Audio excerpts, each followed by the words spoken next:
कल का टॉपिक हमने अधूरा छोड़ दिया था ना। क्या पढ़ रहे थे कल? नदियां तो कंप्लीट हो गई थी, नहरें, और 3 नहरों का जिक्र हुआ था। एक सबसे इम्पोर्टेंट पश्चिमी यमुना नहर। अगर मेन नहर की लंबाई तो कितनी है इसकी? 86 किलोमीटर, और अगर सारी को माप दें सबको तो 325 किलोमीटर। फिर एक नहर हमने देखी थी, भाखड़ा नांगल। इसने कहां से एंट्री की थी? टोहाना, और टोहाना से आके इसने आपके पड़ोस में 2 मैंने शायद बताए भी होंगे, नरवाना जींद और बरवाला हिसार। फिर जींद और कैथल की सिंचाई इससे, और हिसार और फतेहाबाद की। नांगल उत्थापक सिंचाई योजना भी आपके अंबाला साइड में। एक तीसरी बात हुई थी जो कागजों में रह गई, SYL 1976 में, क्योंकि आपके देश में केंद्र सरकार कांग्रेस की थी, आपके यहाँ भी कांग्रेस थी, तो उस दौर में एक तरह से घोषणा कर दी कि भाई ऐसा ऐसा करेंगे, और आपने उस घोषणा को सच मान के 80 में अपनी नहर बना ली। ये अगर 91 या 92 इतनी आपने बनाई, 214, 212, अगर 212 है तो 91 आपने बनाई है, 214 है तो 92, जो बाकी बच गई 121 या 22, वो किसका जिम्मा था? पंजाब। लेकिन पंजाब ने ये काम नहीं किया। एक बहुत बड़ा विवाद है, और आज से नहीं है, 1976 तक ऐसा लगा था आपको कि ये बात मानेंगे, पर पंजाब ने नहीं मानी। इसको कहा जाता है ये हमारी जीवन रेखा है। अगर कभी आपकी यमुना से इसको जोड़ दिया, किसको? सतलुज को, तो आपको फिर किस का, रावी और ब्यास का पानी भी मिल जाएगा सतलुज से जोड़ने पर। क्योंकि आप सब जानते हैं सारी 5 नदियां पंजाब की तो हैं। कौन सी 5 हैं?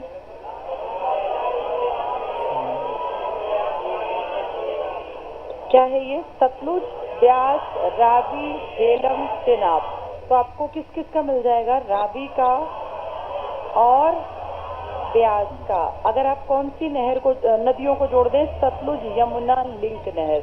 ये आपके काम आ नहीं पा रही, कोशिश बहुत अच्छी थी। आपका सबसे ज्यादा जो काम चल रहा है वो इसके कारण चल रहा है, और इसके बारे में हमने कल डिटेल से पढ़ ही लिया था, आज फिर पढ़ लेंगे। आपकी जो नदियां हैं और नहरें हैं ना, इसके अलावा एक बहुत इंपॉर्टेंट चीज है आपके हरियाणा में, डैम, जिनको आप कहते हैं हमारे बांध। हरियाणा में कोई बहुत ऊंचा बांध नहीं है, ना ही बन सकता, क्योंकि बांध बनाने के लिए पानी की मात्रा बहुत ज्यादा चाहिए। तो आपके बांध का मतलब आप बैराज, बांध से छोटा, लगभग वैसा ही, जिसमें कि बहुत बिजली ना बनती हो लेकिन पानी को डिवाइड करने का काम करता हो, ये आपके यहाँ है। सबसे पहले अगर बात करें, प्राचीन काल में एक दिल्ली एक शहर बसाया गया था पुराने टाइम में, और यहाँ पे दिल्ली में एक सिटी बसाई गई थी। लाल पत्थर से पूरी को ना ऐसे कवर कर दिया था, तो उस टाइम दिल्ली का नाम था लाल कोट। कोट मतलब होता है किला। तो जैसे लाल किला तो बहुत बाद में बना, ये तो लेटेस्ट स्टेज में बना है। शाहजहां तो बहुत बाद की बात, ये मैं पुरानी बात कर रही हूँ, 8वीं 9वीं शताब्दी के हेरफेर की बातें हैं ये। उस टाइम पे अनंगपाल तोमर वंश हुआ करता था, क्योंकि हर्षवर्धन के बाद और मध्यकाल से बीच के काल में संक्रमण में कोई बड़ा राजा नहीं था। लाल कोट बनाया गया दिल्ली के चारों तरफ ऐसे।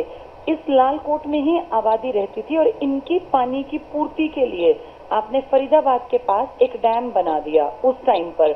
और आप अच्छी तरह जानते हैं फरीदाबाद में सूरज कुंड, एक कुंड भी था, तालाब भी। किसने बनाया था वो? सूरजपाल तोमर ने। तोमर वंश का ही तो था ये भी। इसने वो जो कुंड बनाया था ना, जिसको आप सूरज कुंड कहते हैं, उसी के पास एक डैम बनाया था, ग्रेविटी डैम। पत्थर प्रॉपर लगे हुए हैं, जैसे पुराने महलों में पत्थर नहीं होते थे, इस टाइप का। ये कोई सीमेंटेड नहीं है, ये पूरी तरह से ग्रेविटी पर आधारित था, ग्रेविटी पर, गुरुत्वाकर्षण के इस पर। और इसमें जो यूज किया गया था वो ये वाला था, क्वार्ट्जाइट का पत्थर लगा हुआ है। तो ये ग्रेविटी डैम है हरियाणा का पहला। कहाँ पर है ये? फरीदाबाद में। फरीदाबाद में किसने बनाया हो, किसके? सूरजपाल तोमर ने क्या बनाया था? सूरज कुंड। और आप अच्छी तरह जानते हो यहीं पे वो पहाड़ियां हैं, अरावली की बड़कल झील है। तो आपसे पूछे, अनंगपुर बांध, पहला बांध अनंगपाल तोमर के नाम पर था। इसका नाम था अनंग, अनंग पाल राजा का नाम। इसके नाम पे कौन सा डैम बना है? अनंग, अनंग डैम। अनंग बांध पूछे, अनंगपुर बांध पूछे तो समझ आना हमारे किसकी बात कर रहे हैं? फरीदाबाद की। क्या खासियत है इसकी? ये ग्रेविटी, ग्रेविटी और क्वार्टजाइट पत्थर का यूज हुआ। मैंने एक मंगरबनी कई दिनों से लगातार जिक्र किया था। मंगरबनी कहाँ का गांव था? और ये याद है केसर से स्टार्ट हुआ था, केवला देव से, राजस्थान, हरियाणा, हरियाणा का नूह था, गुड़गांव था, फिर ये दिल्ली रिश तक चला गया था। क्या था ये? नॉर्दर्न अरावली, अरावली किसका? Leopard corridor. ये उसी के हेरफेर में तो है। इस जहाँ ये बांध था ना, बिल्कुल हरियाली इलाका, ये उस कॉरिडोर का ही हिस्सा है। आपको मैंने कुछ लिखवाया था, अस्कोला भाटी। हाँ, तो ये ना बिल्कुल नई बातें पेपर में आ सकती हैं। तो डैम्स जहाँ आए तो कहते हैं हरियाणा में क्या मध्यकाल से पहले कोई डैम था? तो आप कहोगे हाँ। कौन सा डैम था ये? अनंग, अनंग पाल तोमर के नाम पे अनंगपुर का डैम था। ये आपका किस नदी पर बना हुआ है? तो कोई ऐसी बड़ी नदी नहीं है। ये अरावली से जो पानी निकलता है उसको रोकने भर का काम, और उसको बारिश के मौसम में पानी को यूटिलाइज करने के लिए। आपके सबसे इम्पोर्टेंट बांध की अगर बात करें तो आपके घग्गर के बांध हैं। घग्गर पे कौन से बांध हैं आपके? 4। पानी ज्यादा नहीं है, बांध बना लिए। कौन कौन से हैं ये? एक है दीवान वाला, एक है दंगराना, एक है छामला और एक है कौशल्या। कौशल्या, ये 4 कम ऊंचाई के बांध किस नदी पर हैं? और घग्गर की एंट्री पर ही बना दिए। कहाँ? मतलब पंचकुला, पंचकुला में बना दिए। आपने यमुना नगर पे कोई बांध बनाया है क्या? यमुना पे कौन सा बांध है? यमुना पे। अच्छा, पहले इसी को पूरा कर लेते हैं। घग्गर की ये स्टार्टिंग, फिर घग्गर का एंड है आपके कहाँ पर है? सिरसा। तो सिरसा में आपने क्या बना दिया? O2, O2 barrage. यानी घग्गर पे 4 तो पंचकुला में, और फिर आगे जाके लास्ट में आपने O2 बैराज। वीरराज नाम है यहाँ की झील का। ठीक है, तो 4 ये और एक 5 किस नदी पर हैं सारे ये? घग्गर। अनंगपुर कहाँ पड़ेगा आपका? फरीदाबाद में। छोटे मोटे से बांध आपने यमुना के आसपास भी बनाए। कल मैंने जिक्र भी किया था सोम्ब नदी, याद आया? उस पानी की नहरों के डिवीजन से पहले सोम्ब नदी किसमें गिर जाती है? यमुना। और यहीं पर एक छोटा सा बांध बनाया है पथराला। तो पथराला किस नदी पर हो गया? सोम्ब। किसमें जाके गिरेगी? यमुना में। यानी यमुना नगर में होगा ये। तो घग्गर में आपने बांध देखे, 4 बांध कहाँ थे? पंचकुला, एक था सिरसा, एक फरीदाबाद में था। अब ये किसकी बात कर रहे हैं हम? यमुना की। तो इसका कहाँ पर है? यमुना नगर में। ये मेन बांध है। जब आपकी यमुना नगर की ये वाली देख ली आपने, सोम्ब पथराला, फिर जब ये दिल्ली जाती है ना, तो इसकी एक शाखा ओखला नाम की जगह है दिल्ली में। ओखला, ओखला बैराज है यहाँ ओखला में। और ओखला बैराज में ऐसे बना के पानी को इस तरफ मोड़ दिया, तो तुम्हारे यहाँ का गुरुग्राम और फरीदाबाद को पानी मिलता है, क्योंकि वहाँ बारिश ज्यादा नहीं होती। और इसका एक हिस्सा जो आगरा की तरफ है ना, यूपी का हिस्सा, यहाँ मुड़ गया।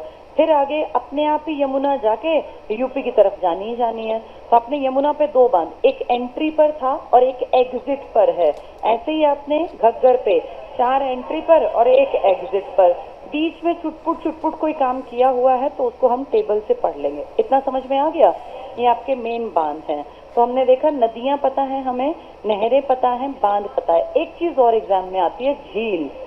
झील हरियाणा में बहुत बेवकूफी भरा क्वेश्चन पूछा कि हरियाणा में कितनी झीलें हैं, जबकि कायदे से आपके यहाँ झील की कोई ऐसी गिनती की ही नहीं गई। अब ऐतिहासिक किताबें 5 के साथ भी जाती हैं, 6 के साथ, और अगर आप गिनने पे आओ तो कम से कम 20 झील तो आपके राज्य में आसानी से निकल आएंगे। इसलिए हरियाणा एसएससी का कोई स्टैंडर्ड नहीं है। वो कुछ भी ऐसा पूछ लेते हैं जो कहीं लिखित में नहीं है, ऑथेंटिक नहीं है। दिक्कत ये है कि जो उन्होंने मान लिया, आप कुछ नहीं कर सकते। तो उन्होंने 5 झीलों को मुख्य झील का दर्जा दिया था। ऐसा कहीं नहीं लिखा था कि 5 झील हैं मुख्य, लेकिन उन्होंने मान ली तो आपको भी कहनी पड़ेंगी ठीक है 5। इनमें कुछ ऐतिहासिक है, कुछ मैनमेड है। जैसे हम अपनी बात करें तो एक ब्रह्म सरोवर हमें पता है, किसने बनाया था? ब्रह्मा जी ने। और कुछ लोग कहते हैं कुरु ने। ये चारों तरफ से पक्का है, मैनमेड है, इस तरह की बातें है ना। भाई भगवान भी इंसान के रूप में थे। ऐसे ही आपने कई बड़े बड़े सरोवर, सन्निहित सरोवर है, ब्रह्म सरोवर है, ऐसे ही जो नेचुरल माने जाते हैं। फिर आपने इनकी देखा देखी अपने यहाँ एक फरीदाबाद में हाँ डेवलप किया, जहाँ पर्यटक बहुत आते हैं। कौन सी है वो? बड़खल लेक, बड़खल झील। कितने उसमें फैली है ये? 206 जितनी शरीर में हड्डियां उसी के हेरफेर में याद रखना, उतने वर्ग किलोमीटर में फैली है। एक आपकी बहुत बड़ी झील भी है दमदमा, ये 3000 एकड़ में फैली। हरियाणा का एरिया अगर कहेंगे तो सबसे बड़ा इसके पास है। फिर आपकी एक झील है जिसका नाम है ब्लू बर्ड, हिसार में है। ये महज कितने एकड़ में है? 12, तो बहुत छोटी है। ऐसे ही आपकी एक कर्ण झील है जिसको हम कहते हैं 17 एकड़ में फैली है। अब वो डिपेंड करता है, अगर ब्लू बर्ड दे तो इसको टिक कर देना, वैसे इसको नहीं देता, वो ज्यादातर कर्ण को देता है। तब कितना टिक कराओगे? 17 एकड़। ये ऐसी ही बात है जैसे थापना सबसे छोटी नदी है 15, लेकिन इससे भी छोटी हमने एक पढ़ी है चेतांग नदी। कितनी है वो? 9। अब ये चीजें ना नापने पॉसिबल नहीं होता, क्योंकि मैंने बताया नाले हैं, इनको आप जाके नापने लगे तो कहीं ऑथेंटिक नाले इस तरह की नदियां नहीं बहती। लेकिन ठीक है, वो जो दे उसके हिसाब से आंसर टिक कर देना। झीलें आपकी दो तरह की हैं, प्राकृतिक भी हैं और मैन मेड भी हैं। तिलियार झील आप जानते ही आपके रोहतक में है। एक बिंदक्यार झील है, बिंदक्यार कहाँ है ये आपके कैथल में है, और पुराणों में इसका जिक्र है। पुराण जो किसने लिखी थी? वेद व्यास ने। 18 पुराण है ना, उन पुराणों में आपकी कैथल की इस बिंदक्यार झील का जिक्र आया है। ऐसे कर्ण झील आप जानते हैं करनाल में है। नजफगढ़ झील का जिक्र हमने किया था, मैदानी एक बीबीपुर वाली झील का। तो ये सारी, इसके अलावा जो अजीब से नाम लगे ना, सांघेल है या इस तरह के अजीबोगरीब से नाम, उजीना है, ये सारी झील कहाँ जाएंगी? नूह में। नूह को आप कह सकते हैं मेवात। अभी आप पढ़ोगे तो आपको लगेगा हाँ सारी बहुत आसान है। चलो थोड़ा सा पढ़ लेते हैं। कल जो टॉपिक हमारा अधूरा था, किस पेज पर थे हम? 95 पर, 95 पेज पर आ जाओ। हाँ जी, किसका? किस? दोहान का। दोहान कहाँ से निकलती है? ये अगर आएगा तो टिक मार्क कर देना। अरावली की पहाड़ियों से, कोई एक जगह स्थित नहीं है, बारिश के पानी के ऊपर डिपेंड करता है। कभी दोहान आपको ढोसी से दिखाई देगी, कभी महेंद्रगढ़ के किसी अलग इलाके से। साउथ राजस्थान इसलिए कह देते हैं क्योंकि आपका जो सबसे बड़ा एरिया है ना राजस्थान का, वो आपके महेंद्रगढ़ के ही चारों तरफ तो फैला है। तो जब थोड़ी सी जैसे कल बारिश हो गई, कल बढ़िया बारिश होगी ना, कल इन साउथ की नदियों में थोड़ा बहुत पानी दिखने लगा होगा, नाले की तरह बह गया होगा। तो राजस्थान के पास क्योंकि ये पहाड़ियां ज्यादा हैं अरावली की, अगर आप कभी जयपुर गए हो तो आपको पता चलेगा हरियाणा से निकलते ही पहाड़ियां स्टार्ट हो जाती हैं। वो जो चट्टाने हैं किसकी हैं? वो अरावली। अब जैसे कल अच्छी बारिश हुई तो वहां भी तो बारिश हुई ना, वहां से वो नदी की तरफ, नाले की तरफ निकल पड़ेगा, और फिर कह देंगे लोग कि दोहान की उत्पत्ति कहाँ से होती है? अरावली, इस जयपुर के आसपास से, महेंद्रगढ़ के आसपास जो इलाका पड़ता है। लेकिन आपसे अपना पूछे तो आप कहोगे जी हमारे ढोसी के आसपास की पहाड़ियां। ढोसी तो एक अकेला पहाड़ है, पहाड़ियों के आसपास से निकलती है, तो इनका कोई ओरिजिन की ऑथेंटिसिटी नहीं है। बस अरावली याद रखना, या एक आधा राजस्थान नीम का थाना, इतना ही आएगा। पेज नंबर 95 पर हम नहरें पढ़ रहे थे या पढ़ ली थी? पश्चिमी यमुना हो गई थी, भाखड़ा भी हो गई, ठीक है, भाखड़ा रहती है, ठीक है, पढ़ लो फटाफट से। पेज 95 पर भाखड़ा पे आ जाओ। ये नहर सतलुज नदी पर नांगल बांध बनाकर निकाली गई है। बांध का नाम है नांगल, सतलुज। ये सतलुज कहाँ से निकल के आई? तिब्बत के मानसरोवर झील, लिख लो यहाँ मानसरोवर। मानसरोवर की 3 झीलें तुम्हारे लिए काम की, 4 निकलती हैं, 3 तुम्हारे लिए हैं, ब्रह्मपुत्र, सिंधु और सतलुज। इसके बाद टिक करना, इससे सिरसा, भाखड़ा वाली से सिरसा, रोहतक, हिसार 5 लाख हेक्टेयर भूमि की सिंचाई करते हैं हम। मेन कौन से जिलों में? सिरसा, हिसार और रोहतक। वैसे जींद, कैथल भी इसी में आते हैं। क्या हुआ? 5 लाख हेक्टेयर लिखा है, इसको छोड़ो, इतना हम क्यों टेंशन लें। 5 लाख एक आएगा, हेक्टेयर या एकड़ जो मिल जाए, ठीक है। इसमें 2 शाखाएं टिक कर लो। नरवाना, नरवाना कहाँ पड़ेगा? झील, जो जींद और कैथल की सिंचाई करेगी। और बरवाला, हिसार और फतेहाबाद की। एक कल हमने सिरसा शाखा पढ़ी थी, वो इसकी थी क्या? वो पश्चिमी यमुना नहर की सबसे लंबी शाखा। टिक करना इसमें। नरवाना शाखा लिंक कैथल, कलायत और जींद में सिंचाई होती है, और बरवाला, हिसार और फतेहाबाद में। इन दोनों नहरों को पश्चिमी यमुना नहर फीडर प्रोजेक्ट के माध्यम से जोड़ा गया है। नहरें किसकी हैं ये? सतलुज नदी वाली। लेकिन जोड़ किससे दी? कल मैंने थोड़ा मैप तुम्हें समझाया था, एक बार देखना जरा किस पेज पर था। एक पेज पर नहरें समझाई थी, पेज 98 पर आओ। 98 पर ये पूरा जाल दिख रहा है। 98 पर देखो, नहरों का जाल मिला। हाँ, तो ये इतनी सारी हैं कि आपको पता ही नहीं चलेगा कहाँ कौन सी शाखा है। जो यमुना नदी के किनारे है, इसको ध्यान से देखो, पश्चिमी यमुना नहर, कल भी बताया था शायद मैंने। ये आगे तक चली गई और इसने करनाल, कैथल की तरफ, फिर सिरसा के आसपास देखो, फतेहाबाद से पहले सिरसा लिखा है, सिरसा शाखा मिल गया। ये सबसे लंबी शाखा है किसकी? पश्चिम यमुना की। अब ऊपर पंजाब के पास देखो, भाखड़ा नांगल बांध लिखा है, नहर मिल गई ये। इसकी देखो सिरसा में सिंचाई कर रही है ये, सिर्फ पंजाब की पट्टी देखना, फतेहाबाद में सिंचाई कर रही है, मिल गया ये। और इसी को पानी को जोड़ दिया, देखो सिरसा शाखा के पास देखो, फतेहाबाद में दोनों जुड़ रही हैं, मिल रही है ये, मिल गई ये। तो ये फीडर है, इसमें दोनों नहरों का पानी आ गया। किस किस का? भाखड़ा नांगल वाली का भी और आपकी पश्चिमी यमुना का भी। इसी का नाम लिखा है। जो हम पीछे आ जाओ वापस, अब उसी पेज पर जहां हम पढ़ रहे थे 95 पर। तो पश्चिमी यमुना नहर फीडर प्रोजेक्ट के माध्यम से जोड़ा गया। समझ में आ गया? ये सारी नहरों का जाल आपस में जुड़ा पड़ा है। नेक्स्ट टिक करना, जवाहरलाल नहर। ये पूछेंगे जवाहरलाल नहर कहाँ पर है? महेंद्रगढ़ में। थोड़ी सी नहरें पता होनी चाहिए, एक बार बोर्ड पे देखो, जवाहरलाल जहाँ नाम आ जाए। सुबह हम कोई प्रोजेक्ट पढ़ रहे थे, क्या उनमें जवाहरलाल का प्रोजेक्ट था बिजली का? किस चीज का था? महात्मा गांधी, इंदिरा गांधी, राजीव गांधी। अब जवाहरलाल नहर के बारे में पूछेंगे तो कहाँ पर है ये? महेंद्रगढ़। थोड़ा सा सुनना, फिर बहुत आसान दिखेगा। एक जूही प्रोजेक्ट है, एक भिवानी और एक लोहारू। सुन लो, फिर किताब बड़ी आसान दिखती है। ये तीनों भिवानी में है। भिवानी का जो एरिया है ना, आज तो चरखी दादरी कट गया, वरना पहले सबसे बड़ा था। इसमें थोड़ा सा इलाका ऊंचा उठा हुआ है, तो वहां सिंचाई करना बड़ा मुश्किल होता है। वहां उत्थापक सिंचाई, जिसको आप कहते हैं लिफ्ट सिंचाई, इनके ऊपर काम किया। और आपके हरियाणा में बंसीलाल जी का जो टाइम था ना, उन्होंने लिफ्ट सिंचाई और फव्वारा सिंचाई के ऊपर बहुत काम किया। ये फव्वारा सिंचाई आपके राजस्थान की पट्टी का जो रेतीला भाग है ना, यानी समझो महेंद्रगढ़ और भिवानी के नीचे का हिस्सा, इसमें फव्वारा सिंचाई के ऊपर बहुत बढ़िया काम किस सीएम के टाइम में हुआ? बंसीलाल। उत्थापक सिंचाई योजना का भी बहुत बड़ा योगदान बंसीलाल जी का है, बात तक बनती रही। ये तीनों भिवानी में है, जूही, भिवानी, लोहारू। इस लोहारू का एक नाम है इंदिरा गांधी वाला, ठीक है। लोहारू का एक नाम है इंदिरा गांधी कैनल। ये तीनों भिवानी के उत्थापक यानी ऊंचे इलाके की सिंचाई करने के लिए स्पेशल टारगेट बना के बनाई गई थी। जवाहरलाल नेहरू कहाँ पड़ेगी? महेंद्रगढ़ में। अगर चारों के नाम आए और कहें कि इसमें से बताओ उत्थापक कौन नहीं है, तो कौन नहीं है? हाँ, तो उत्थापक मेन 3 है, उनके नाम याद रखना। चलो पढ़ेंगे आगे, सब कुछ लिखा हुआ है ये, इसमें टिक कर लो। जवाहरलाल नेहरू भाखड़ा नहर में से निकाली गई है, महेंद्रगढ़ में सिंचाई करती है। भाखड़ा नहर आपके यहाँ कहाँ कहाँ थी? जींद, फतेहाबाद, सिरसा, ये हिसार वाली, फिर ये नीचे तक चली गई है। भिवानी नहर टिक कर लो। भाखड़ा नहर जो कि जो शाखा भिवानी की सिंचाई करती है, वो भिवानी नहर कहलाई। ये भाखड़ा की है सारी, जवाहरलाल वाली भी और भिवानी भी।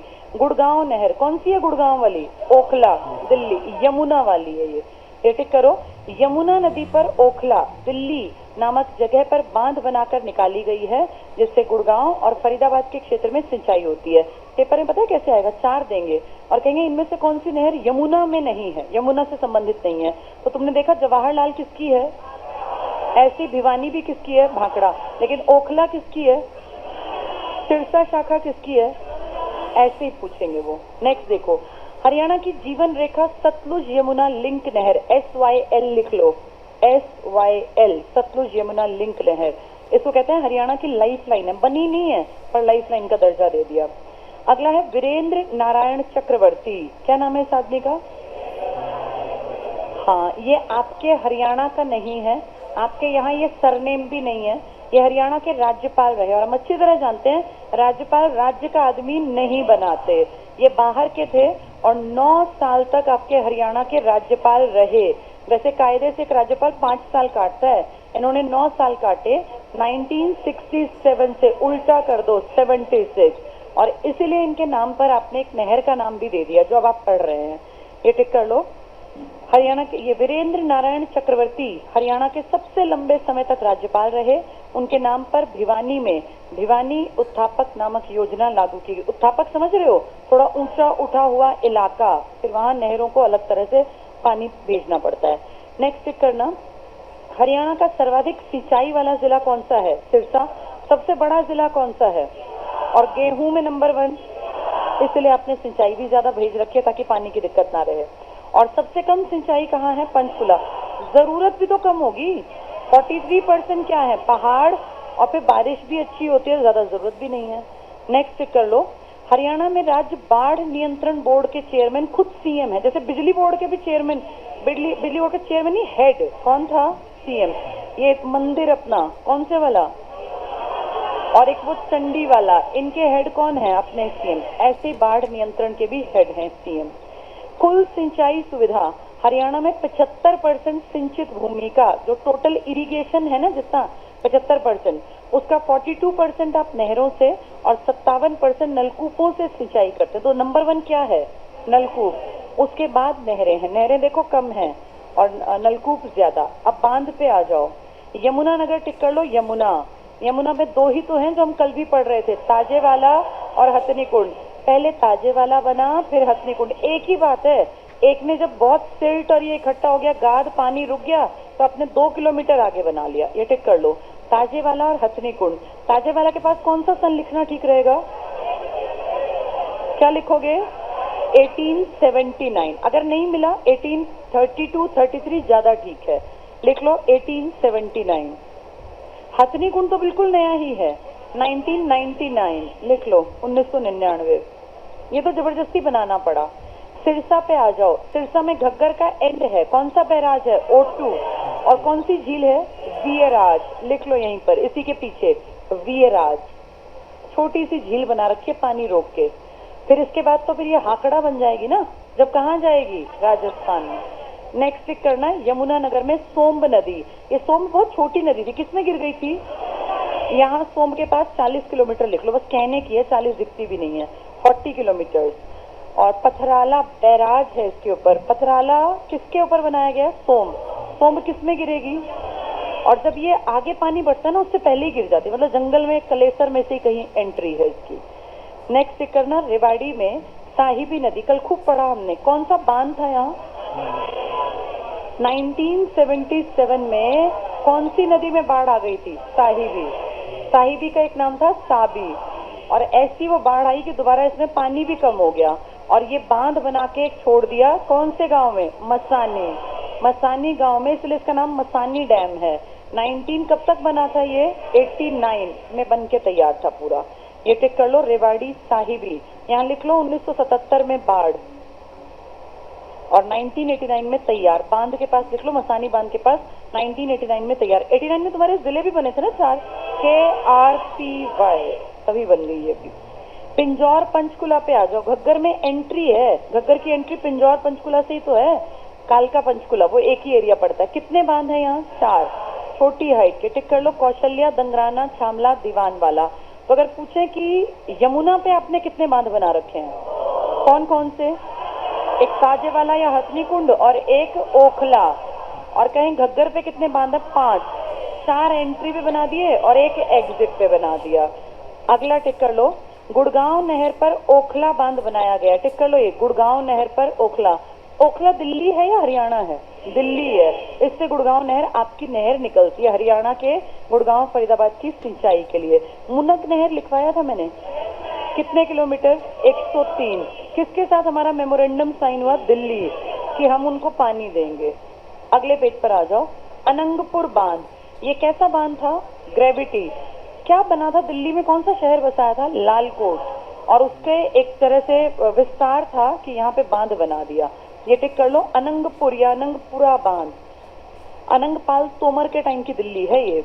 यमुना नदी पर है फरीदाबाद में, अनंगपाल तोमर द्वारा बनवाया गया। लिख लो यहाँ ग्रेविटी बांध है, क्वार्ट्जाइट पत्थर से बना। ये पूछते हैं हरियाणा में गुरुत्वाकर्षण के नियम पर आधारित कौन सा सबसे पहला बांध बनाया गया? तो कौन सा है ग्रेविटी पर?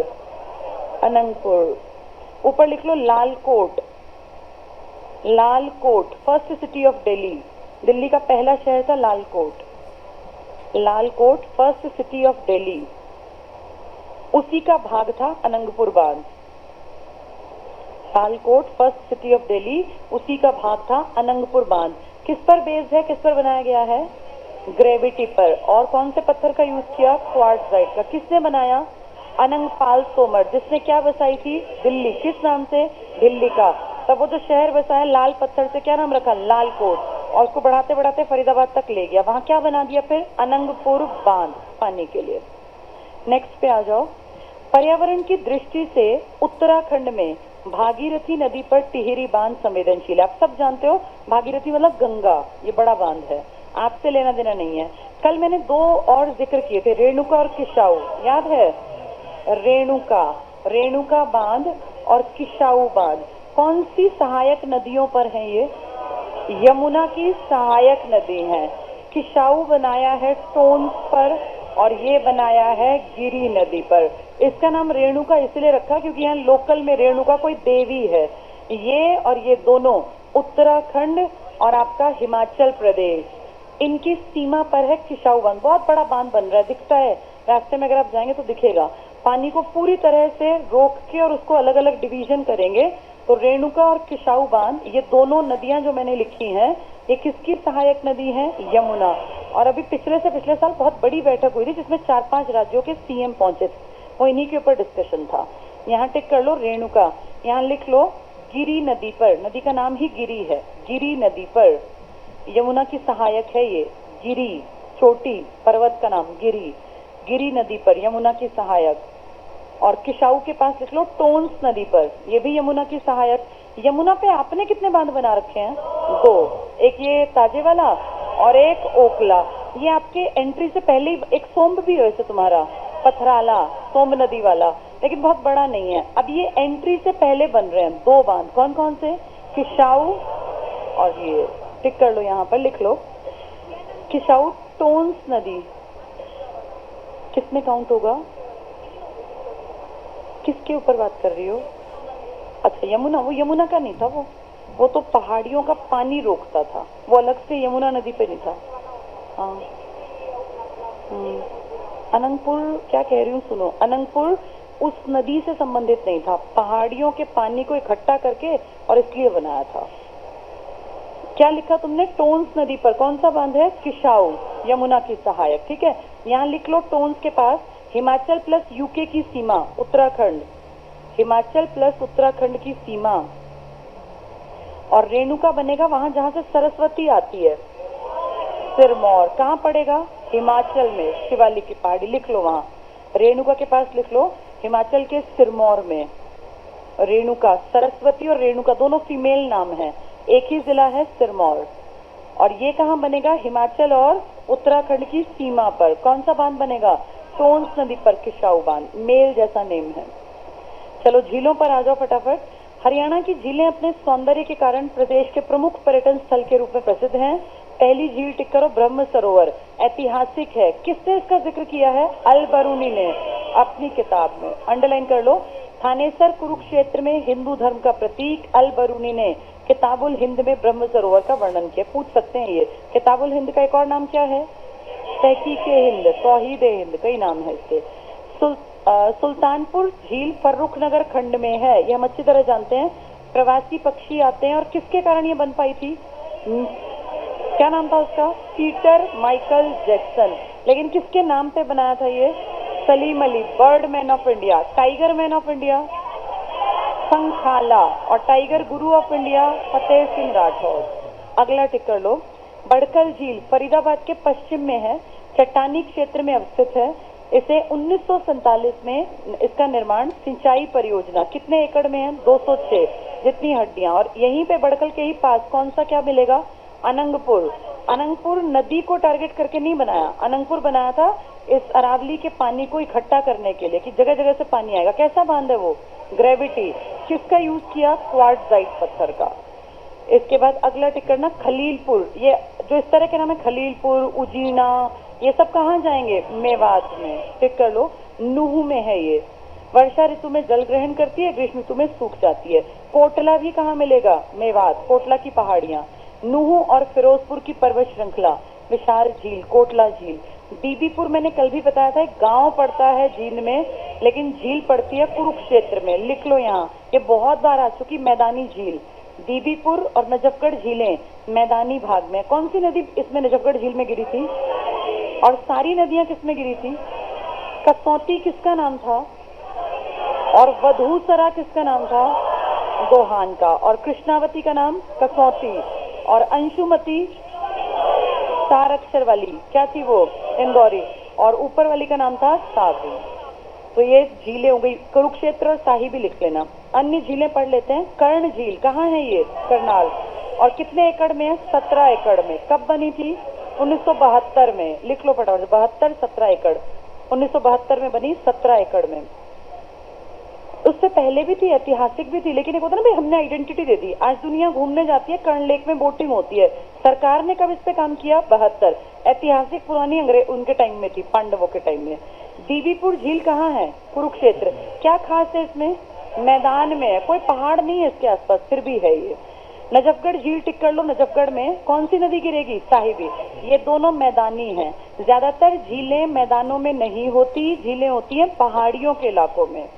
अगला ब्लू बर्ड लेक कर लो, हिसार, 12 एकड़। लिख लो 12 एकड़, सबसे छोटी। अगर ये नहीं मिली तो कर्ण मिलेगी, दोनों मिल गई तो इसके साथ चले जाना। ब्लू बर्ड 12 एकड़, हिसार। चंदेली झील, अलग सा नाम आ गया ना, कहाँ मिलेगी? नूह में। टिक्कर ताल सब जानते हैं, कहाँ पर है? पंचकुला में।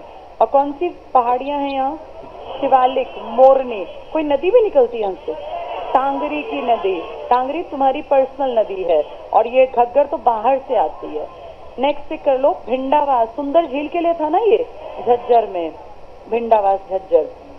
सन्निहित तीर्थ ऐतिहासिक है कुरुक्षेत्र में। सूरजकुंड या मयूर झील फरीदाबाद में है। और इसको धौज झील भी, धौज झील यहीं पर है फरीदाबाद में। लिख लो फरीदाबाद की एक और झील धौज झील। कम फेमस है लेकिन आ सकती है। 20 झील तो याद करनी ही चाहिए। हरियाणा के हर पेपर में झील के ऊपर क्वेश्चन उठे हैं पहले। धौज झील फरीदाबाद। नेक्स्ट देखो बुलबुल झील है जींद में। और बिंद क्यार को बिंद क्यार कर लो, बिंदी लगा लो। बिंद क्यार झील कहाँ है? ये कैथल में। इसी का नाम है वृद्ध केदार झील। वामन पुराण में इसका जिक्र आया, तो कितनी ऐतिहासिक है। लिख लो यहीं पर, वामन पुराण में इसका जिक्र है। कैथल किसकी नगरी कहलाता है? हनुमान। अंजनी का टीला कहाँ है? यहीं पर। तो हनुमान से जोड़ देना, कपी स्थल भी कह देना इसी को। तो पूछे कि कौन सी वृद्ध केदार झील हरियाणा में है? बिंद क्यार, इसी का नाम है वृद्ध केदार। कहाँ लिखा है ऐसा? वामन पुराण में। इसका नाम क्या लिखा है वामन पुराण में? वृद्ध केदार। केदारनाथ अलग जगह है, लेकिन वृद्ध केदार झील कहेंगे तो हरियाणा की बिंद क्यार झील कहाँ पड़ेगी? कैथल। हनुमान नगरी भी यही है। नेक्स्ट कर लो चक्रवर्ती झील ही कर्ण झील है करनाल में। कितने एकड़ में? 17। और ब्लू बर्ड 12 एकड़ में। तो कर्ण झील ही चक्रवर्ती झील है। 1972 में सरकार ने इस पे काम किया, थी ये पहले भी। तिलियार झील टिक कर लो, रोहतक बहुत बार आ चुकी। सुखना झील चंडीगढ़ में है। संगेल उजीना कहाँ मिलेंगे अलग से नाम? नूह में। खलीलपुर भी कहाँ थी? नूह में। ओट्टू झील कहाँ है? सिरसा। किस नदी पर? घग्गर। घग्गर के 4 छोटी हाइट के डैम बताना। कौशल्या, दंगराना, दीवानवाला, छामला। ओट्टू बैराज कहाँ है? सिरसा। कौन सी झील है इसके पास? वीयराज। यही ओट्टू है, यही लिख लो वीयराज, इसी का नाम है वीयराज। जैसे कर्ण का एक नाम क्या है, ऐसे ही है। बिंद क्यार कहाँ है? क्या कहलाती है? वृद्ध केदार झील। कहाँ लिखा है ऐसा? पुराण। अगला टिक कर लो। ओट्टू झील सिरसा हुई। बड़कल झील फरीदाबाद। सबसे ज्यादा पर्यटक आते हैं। सबसे ज्यादा जनसंख्या भी कहाँ है? घनत्व भी कहाँ है? एरिया भी सबसे, अगर डिस्ट्रिक्ट कहें तो कम और शहर कहें तो बड़ा है फरीदाबाद। 206 एकड़ लिख लो। दमदमा झील 3000 एकड़ गुड़गांव में सबसे बड़ी झील है। छोटी पूछेंगे तो ब्लू बर्ड नहीं मिली तो कर्ण झील। कर्ण नहीं मिला नाम तो चक्रवर्ती। कितने एकड़ में? 17। हिसार वाली ब्लू बर्ड 12 और 3000 एकड़ में दमदमा। कहाँ है दमदमा? गुड़गांव में। 206 वाली पे दुनिया ज्यादा घूमने आती है। कौन सी है ये? बड़कल झील। अगला देखो, चिल्ली झील फतेहाबाद में। फतेहाबाद में कोई और आई थी ऊपर? कैथल की इंपॉर्टेंट पुरानी झील बताना। बिंदक्यार, क्या नाम था उसका? वृद्ध केदार। कौन से पुराण में? सिलियार कहाँ है? और ओटू कहाँ मिलेगी? कर्णवाली का दूसरा नाम चक्रवर्ती। सबसे छोटी कहेंगे तो ब्लूबर्ड, नहीं मिली तो कर्ण। सबसे बड़ी, घूमने ज्यादा आते हैं। सिंचाई पे आ जाओ ऊपर। हरियाणा के कुल कृषि क्षेत्रफल के 60% भाग पर, इसको ऑब्लिक 75 बना लो, 60 भी दिया है कुछ साइड पर, कुछ पर 75%। बताओ हरियाणा में, जैसे आज मैंने सुबह लिखवाया, बिजली सबसे ज्यादा किस में यूज होती है? सेकेंड नंबर और थर्ड नंबर। ऐसे ही अब एक क्वेश्चन है घरेलू। अब एक क्वेश्चन है कि सबसे ज्यादा बढ़िया सिंचाई किससे करते हैं, सबसे ज्यादा प्रतिशतता। तो पहला आंसर है नलकूप, इसके बाद नहर, फिर बाकी अन्य। ठीक है, इसमें कुएं वगैरह भी आ जाएंगे। पढ़ेंगे फटाफट से, सब कुछ ऐसा ही मिलेगा जो हमें पता है। हरियाणा में कुल सिंचित क्षेत्र लगभग 6000 हेक्टेयर। अंडरलाइन कर लो। सिरसा जिले में सर्वाधिक सिंचित क्षेत्र है, जो हम पहले भी पढ़ के आए हैं। सबसे कम सिंचित क्षेत्र कहाँ है? पंचकुला। और इनका कारण भी हमें पता है कि पंचकुला में 43% वन है, पहाड़ियां भी हैं, और यहाँ बड़ा हिस्सा पैदावार करता है, इसमें सिरसा में। अगला टिक करना। राज्य में सिंचाई का मुख्य साधन है नहरें। पहला या दूसरा? दूसरा। पहला नलकूप है, कुएं भी हैं, तालाब। दिखावट है, तालाब ज्यादा नहीं है। राज्य में कुल सिंचित भूमि की 48% भूमि नहरों द्वारा। इसको टिक कर लो। लगभग आधी से थोड़ी सी कम, और आधी लगभग करते हैं नलकूपों द्वारा। तो नंबर 1 किसको कहोगे? नलकूप। और नहरें कहाँ हैं? उसी के बराबर हैं, बस थोड़ा सा इलाका। इसको समझने के लिए तुम एक काम करो, फिर से वो वाला पेज निकालो। 98 पर था ना ये चित्र, देखो जरा 98 पर। 98 पेज पे जो गोल गोल दिख रहे हैं ना पिंक कलर में, ये नलकूप हैं, और जो ये पिंक कलर की लाइन दिख रही है ना, ये नहरें हैं। तो नंबर 1 नलकूप है या नहरें? एक बार जरा मैप में देखो, राजस्थान से लगती पट्टी में नीचे नहर नहीं दिख रही, मिल गया? लेकिन क्या दिख रहे हैं? तो नंबर 1 कौन है? सेकंड नंबर, ये दोनों लगभग आधी आधी, लेकिन फिर भी नंबर 1 कहेंगे तो आप कहोगे नहरें सेकंड है और फर्स्ट है नलकूप। अब वापस आ जाओ, ये टिक मार्क कर लो। 48% नहरें और 50% नलकूप, और जो बच गया 1-1.5% वो अन्य साधन। नेक्स्ट टिक करना। राज्य में नहरों की मजबूत प्रणाली विकसित है। नहरों के मुझे 3 एग्जाम्पल दे दो। पश्चिमी यमुना, भाखड़ा, नांगल और SYL। जीवन रेखा क्या थी? वो स्टार्ट ही नहीं हुई। आपने ये वाले जो पट्टी है यमुना वाली, इसको कब देखा बनाते हुए? अगर एक सन बताना है 1879। वैसे ये चौहान, तुगलक, अंग्रेजों का काल, फिर अब तक देख रहे थे हम। चलो ये टिक कर लो। 2 मुख्य नहरें, नहरों की मजबूत प्रणाली, 2 मुख्य नहरें, पश्चिमी यमुना नहर और भाखड़ा नहर। भाखड़ा की एंट्री टोहाना से, पश्चिमी यमुना यमुनानगर से, कलेसर के पास। घग्गर और इसकी सहायक नदियां, बहुत इंपॉर्टेंट, अंडरलाइन कर लो।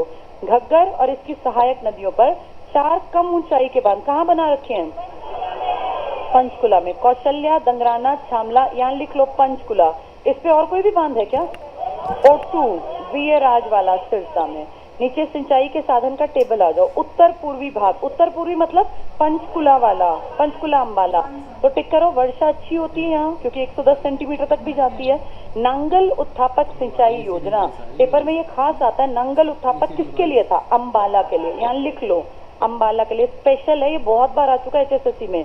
नांगल उत्थापक सिंचाई योजना, इसको हम सोचते हैं ये इससे फतेहाबाद हिसार होगा, नहीं, इसका आंसर क्या है? अंबाला। अगला है बीच वाले भाग में क्या क्या है? कुएं भी, नलकूप भी और नहरें भी। हम अच्छी तरह जानते हैं हरियाणा का बीच का भाग मतलब है रोहतक, सोनीपत, पानीपत, ये झज्जर वाली पूरी बेल्ट अपने आसपास। दक्षिण पूर्वी भाग में मतलब राजस्थान की पट्टी की तरफ, तो नलकूप और नहरें वहां जाके लास्ट में तो बिल्कुल खत्म होंगी। रेतीले भाग, थोड़ी सी ऊपर से थोड़ा नीचे, रेतीले भाग नलकूप की सहायता से फव्वारों द्वारा। किसने फव्वारा सिंचाई पे काम किया? बंसीलाल। उत्थापक सिंचाई भी किसका योगदान है? आपके किस जिले में उत्थापक के लिए ज्यादा काम करना पड़ा? भिवानी में। अगर कहें नांगल उत्थापक तो आप कहोगे अंबाला। आपकी 2 प्रणाली कहेंगे तो एक ये टोहाना वाली और एक यमुनानगर वाली। सिंचाई परियोजनाओं पर आ जाओ। ये जितनी नीचे पढ़ोगे ये सारी उत्थापक है। उत्थापक मतलब जो उठे हुए इलाके के लिए। पहली टिक करो, जूही नहर परियोजना एक उत्थापक सिंचाई योजना, लिफ्ट नहर, लिफ्ट और फव्वारा, किसका योगदान है ये? बंसीलाल का।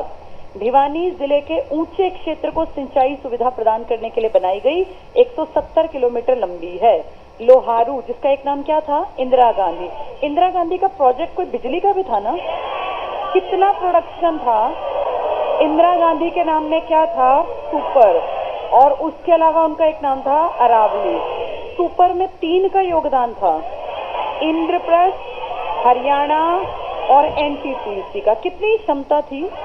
1500 मेगावाट। अच्छा, उसमें ना एक मुझे याद दिलाना, कल करा दूंगी उसको। फरीदाबाद की गैस में 1500 मेगावाट भी नहीं है। अरे वो है ही नहीं, वो अलग है, उसको मैं लिखवा दूंगी। वैसे पेपर में आ चुका और 1500 को ठीक माना। कल मुझे याद दिलाना, मैं उसको ठीक करा दूंगी।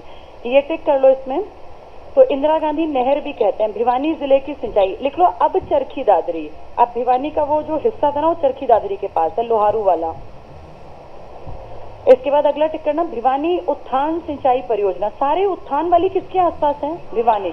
अब एक किसमें शिफ्ट हो गई? चरखी दादरी, क्योंकि वो नया बन गया। इस परियोजना के अंतर्गत लगभग 220 किलोमीटर लंबी नहर द्वारा भिवानी जिले की 1 लाख हेक्टेयर भूमि में सिंचाई की जाती है और इसे वीरेंद्र नारायण चक्रवर्ती नहर। कौन वीएन चक्रवर्ती? वो गवर्नर 9-10 साल रह गया था, 67 से 76 वाला। भिवानी जिले की सिंचाई। तो पूछे इनमें से कौन सी उत्थापक नहीं है तो पहचान लोगे। कौन सी उत्थापक है बताना? जूही, भिवानी और लोहारू। लोहारू का एक नाम क्या है? इंदिरा गांधी। भिवानी का एक नाम है वीएन चक्रवर्ती। जूही कहाँ के लिए है? ये भी भिवानी के लिए। इसके बाद नीचे पॉइंट पे आ जाओ। हरियाणा में पवन चक्की है। हम सुबह भी कुछ पढ़ रहे थे। पवन ऊर्जा के 3 monitoring station, PGN, Panchkula, Gurgaon, Mahendragarh. वैसा सही है, बस ये बात करेगा झील की। हरियाणा में पवन चक्की द्वारा सिंचित प्रमुख क्षेत्र अंडरलाइन कर लो, रोहतक, गुड़गांव, करनाल, भिवानी। ज्यादा नहीं है और है भी नहीं बहुत ज्यादा। इस कार्य के लिए अंतर्राष्ट्रीय सहयोग के रूप में जर्मनी और हॉलैंड ने हमारी मदद की है। तो पवन चक्की द्वारा सिंचाई आपको आसपास दिखेगी नहीं, लेकिन 2 देशों ने मदद कर दी, जर्मनी और हॉलैंड ने। सतलुज यमुना लिंक नहर अंडरलाइन कर लो, हरियाणा और पंजाब की एक संयुक्त परियोजना है। इसकी कुल लंबाई 212 है। अगर 212 है तो तुम्हें 91 बनानी है, और 214 है तो तुम्हें 92 बनानी है। हरियाणा में 91 और पंजाब में जो बच गया माइनस करके वो बनाना है। हमने कब पूरा कर लिया? 80 में। कब कहा था केंद्र ने काम होगा? 76। और उसके बाद 1996 में हमने कहा जब कुछ नहीं किया तो हम कहाँ गए? Supreme court. अब तक इस पर क्लैरिटी नहीं है। प्रमुख सिंचाई योजनाएं जल्दी से टिक कर लो। हरियाणा की पहली सिंचाई योजना नांगल उत्थान सिंचाई योजना कहाँ की थी बताओ? अंबाला। ये मैंने बार बार बताया, हर बार देखते हैं इसको। नांगल लोग टिक करते हैं फतेहाबाद, सिरसा, लेकिन जाएगी कहाँ? अंबाला। ये पहली सिंचाई योजना। अपनी पहली बिजली योजना का नाम बताओ? ताप वाली, पानीपत। कितने सन में? 1979, 89। पहले 400 कुछ था, फिर 900 कुछ, टोटल 1367 है। बिल्कुल ठीक है। हथनी कुंड बैराज चेक कर लो। ताजेवाला कॉम्प्लेक्स के बाद यमुनानगर की दूसरी परियोजना है, एक ही, क्योंकि एक बंद हुआ तब दूसरी चली। अगले पेज पर आ जाओ। जवाहरलाल नेहरू, नेहरू वाली कहाँ जाएगी? महेंद्रगढ़।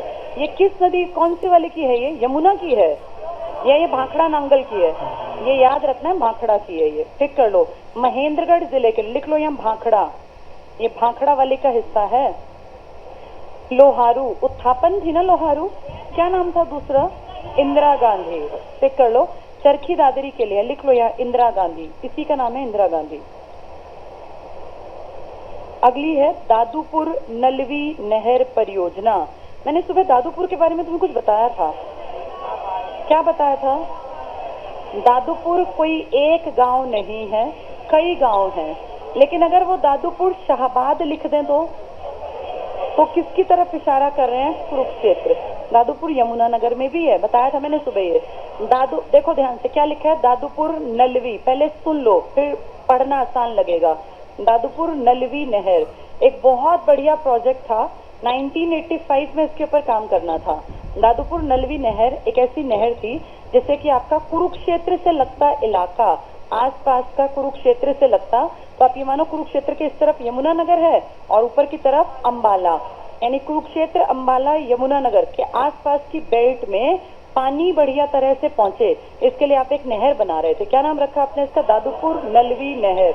उस नहर की लंबाई भी अच्छी खासी है, इस नहर में पानी भी जब तक देखा गया, लेकिन बहुत बढ़िया काम, उतना जितना एक्सपेक्टेड था ना उतना हुआ नहीं। बहुत सारी लागत लगाई लेकिन वो रिजल्ट नहीं निकला। काम कर रही है लेकिन वैसे नहीं जैसे सोचा था। ये टिक कर लो, दादूपुर नलवी नहर 363 किलोमीटर यमुनानगर, अंबाला और कुरुक्षेत्र जिलों में सिंचाई। मान लो एक और दे देंगे और कह देंगे कैथल, इनमें से किसकी सिंचाई दादूपुर नलवी नहर नहीं करती? तो तुम्हें याद रखना है ये कुरुक्षेत्र के ऊपर अंबाला और साइड में यमुनानगर। सिंचाई, अच्छा, हांसी बुटाना नहर परियोजना दक्षिणी हरियाणा में सिंचाई करती है 109 किलोमीटर। कोई दक्षिणी हरियाणा में बिजली का भी था ना? कहाँ पे था हेडक्वार्टर था हिसार, लेकिन इसके जोनल कुछ बनाए थे सब स्टेशन, दिल्ली और हिसार, तो वही हिसार के आसपास की बात है। हांसी बुटाना नहर परियोजना 109 किलोमीटर दक्षिणी हरियाणा। सिंचाई विभाग का मुख्यालय कहाँ है? आपके बिजली का मुख्यालय भी कहाँ था? पंचकुला। वो तो आपने आगे जाके एक बार डेवलप कर लिया तो आपने बनाया, वरना पंचकुला में ही था। घग्गर नदी पर बने बांध टिक कर लो पंचकुला में, कौशल्या, शामला, दीवानवाल और दंगराना, और एक कौन सा रह गया? ओटू रह गया बस, सिरसा वाला, बाकी बता दिए। दादूपुर नलवी शहर को नहर बना लो। दादूपुर शाहबाद लिख दिया, मतलब कहाँ? कुरुक्षेत्र, लिख लो कुरुक्षेत्र से निकाली गई नहर 363 किलोमीटर लंबी है। यहाँ लिख लो 1985 से 2005 के बीच में 20 साल काम किया इस पे हमने, 1985 से 2005 के बीच में। कितनी लंबी है ये? 363। जो आपकी SYL बनेगी इसकी कितनी बता रहे थे? 292 या 94, तो उससे भी लंबी, शाखाओं में है ये। नेक्स्ट पिक कर लो 109। हांसी बुटाना नहर लगभग 109 किलोमीटर लंबी है, जो ऊपर भी आई थी। इससे दक्षिण हरियाणा, तो पूछेंगे दक्षिण हरियाणा में कौन सी नहर से सिंचाई करते हैं? हांसी बुटाना। ये शाखाएं हैं, किसकी हैं ये? यमुना, जो पश्चिमी यमुना उसकी नहरों की बात हो रही है। सेकेंड हाफ में इसमें नीचे देखो, सतलुज यमुना लिंक विवाद है। सतलुज यमुना लिंक की कुल लंबाई 212, अगर नहीं मिली तो 214, दोनों लिख लो। विकिपीडिया 214 दिखाता है।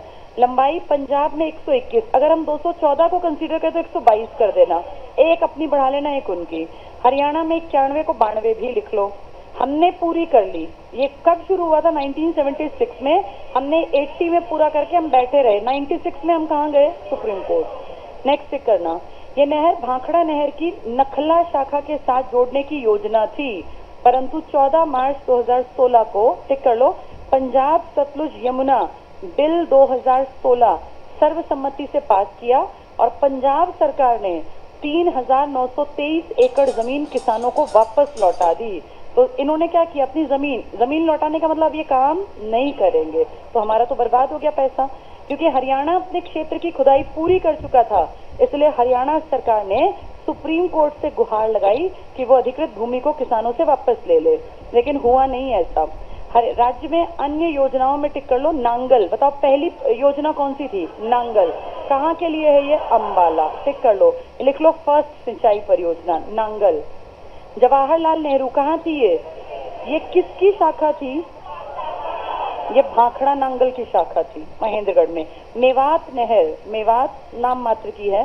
दादूपुर नलवी, कौन सा दादूपुर? शाहबाद कुरुक्षेत्र, लिख लो यहाँ शाहबाद कुरुक्षेत्र। 3 कौन से जिले आएंगे? कुरुक्षेत्र, और ऊपर वाला कौन सा? यमुनानगर, और इधर वाला अंबाला। यमुनानगर, अंबाला, कुरुक्षेत्र। जो समझ लेगा ना वो भूलेगा नहीं, वरना भूल जाएंगे। नरवाना सिंचाई, नरवाना कौन सा? झील। वो किसकी बात कर रहे हैं ये?